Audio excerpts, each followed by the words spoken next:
major drug bust connected to Washington Square Park. Federal prosecutors have filed charges against 19 people, accusing them of running an open-air drug market. This morning in Texas, federal authorities announced the launch of a multi-layered special operation called Lone Star Vein, aimed at dismantling the state's largest methamphetamine pipeline linked to Venezuelan criminal networks operating through Mexican routes.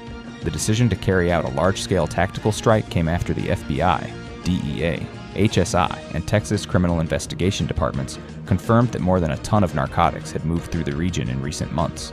The operation was initiated by analytical teams from FBI Dallas and DEA Houston, which had spent weeks coordinating intelligence collection with local police and Homeland Security units.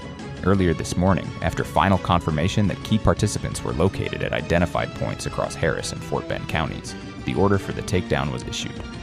Officials emphasized that this is not a local gang, but a branch of a Venezuelan cartel alliance using Texas corridors as a primary transit route deeper into the United States. The primary target of today's raid was a massive processing complex disguised as an agricultural distributor on the outskirts of Houston. From the outside, it looked like an ordinary warehouse hangar. A small office porch, a sign advertising fruits and vegetables, and delivery vans parked out front with farm produce logos. Nothing suggested that inside was one of the largest methamphetamine packaging and conversion hubs in the state. When tactical teams breached the facility, the scene inside was nothing like the facade. Instead of produce, they found rows of industrial freezers, steel drums for recrystallization, gas cylinders, and dozens of tables set up with packaging equipment. The warehouse operated as a factory, one sector dedicated to chemical processing, another used for cash storage, and a third for preparing shipments disguised as agricultural goods. According to investigators, this site served as the nerve center of the Venezuelan cartel's Texas wing, moving hundreds of pounds of crystal meth through it every single day. Under the cover of produce shipments, traffickers freely distributed large quantities of methamphetamine to Dallas, San Antonio, Austin, and farther north into Oklahoma, Arkansas, and Kansas.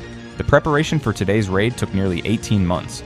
Federal teams tracked supply chains, analyzed crypto transactions, and intercepted encrypted calls between Texas-based logisticians and operators in Venezuela working under the control of Tren de Aragua cartel structures and their Mexican partners. DEA's informant network established surveillance on several freight trucks that regularly crossed county lines, transporting boxes supposedly filled with avocados, peppers, and squash. Hidden inside the produce were bricks of methamphetamine. The FBI obtained intelligence on warehouses, rental houses, and covert workshops that the organization rotated every 3 months to distribute product. After intercepting several large cryptocurrency transfers sent to accounts linked to Venezuelan handlers, it became clear this was not a local criminal group, but part of an international cartel mechanism embedding itself in the United States through migration channels and legitimate business cover. The decision to conduct the raid today was made after satellite monitoring, and human intelligence confirmed that the entire key group was inside the Houston compound. It was the perfect moment. Maximum concentration of personnel and cargo, minimal risk of leaks. The operation began before dawn, when Houston streets were still empty. A convoy of unmarked SUVs blocked all access roads to the warehouse, while DPS helicopters monitored the area from above. The first breach team entered through a side wall using a low-yield explosive charge. At the same moment, a second team sealed off the rear gates to prevent anyone from fleeing in the trucks. Inside were roughly 80 people. Factory workers, couriers, packers, security staff. Panic broke out instantly. Several individuals tried to barricade themselves inside processing sections, while others ran toward the loading area. The FBI had to deploy flashbang devices to stop attempts at resistance. Although most of the suspects chose to surrender, part of the security detail, armed handlers linked to Venezuelan cartels, attempted to fight back. The tactical unit engaged in a brief shootout in one of the warehouse corridors. No civilians were injured. Several guards were wounded and taken into custody alive. In parallel with the Houston raid, similar takedowns occurred in the surrounding suburbs, Pasadena, Sugar Land, and Katy. At each location, DEA and HSI teams struck logistics hubs servicing the same cartel pipeline. During today's raid, agents discovered more than 100 pounds of methamphetamine packed inside hundreds of vegetable boxes. Each box contained vacuum-sealed quarter-pound bricks, and the total volume was enough to supply the drug market of several major states. In addition to narcotics, investigators found inside the warehouse complex 27 firearms, including carbines, improvised shotguns, and pistols with extended magazines, over $200,000 in cash, boxes of counterfeit Mexican and Venezuelan identification documents, cryptocurrency wallets and phones with encrypted messaging apps, ledger books indicating ties to Venezuelan networks, including transfers to accounts used to finance Tren de Aragua operations. A total of 53 individuals were arrested, including 4 mid-level coordinators and 1 chief warehouse operator.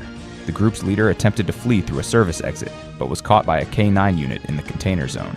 Prosecutors are already assembling an expanded package of charges: participation in transnational drug trafficking, money laundering, weapons possession, and coordinating shipments on behalf of a foreign criminal organization. According to HSI, among the detainees are at least 18 Venezuelan nationals who entered the United States through illegal migration routes and were recruited by cartel intermediaries shortly after their arrival. Investigators note that many of them played key logistical roles,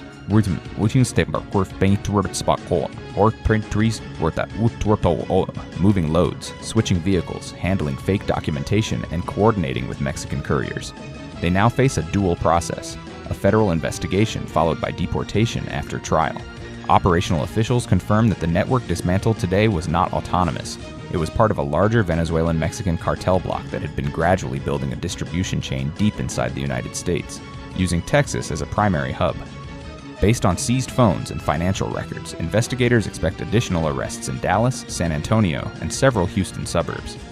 At the press conference, DEA officials stated, "Cartels stopped being an external threat long ago. They infiltrate our economy, our transportation, our neighborhoods. Today, Texas proved that we can hit their system accurately and painfully." The FBI, analyzing intercepted documents, confirms that the agency now has everything needed for Phase 2 of the operation, targeting the leadership figures currently hiding outside the country. While today's raid is being called a strategic breakthrough, authorities emphasize that the fight against Venezuelan cartels is only intensifying, and this day will serve as the prologue to large-scale actions across the United States.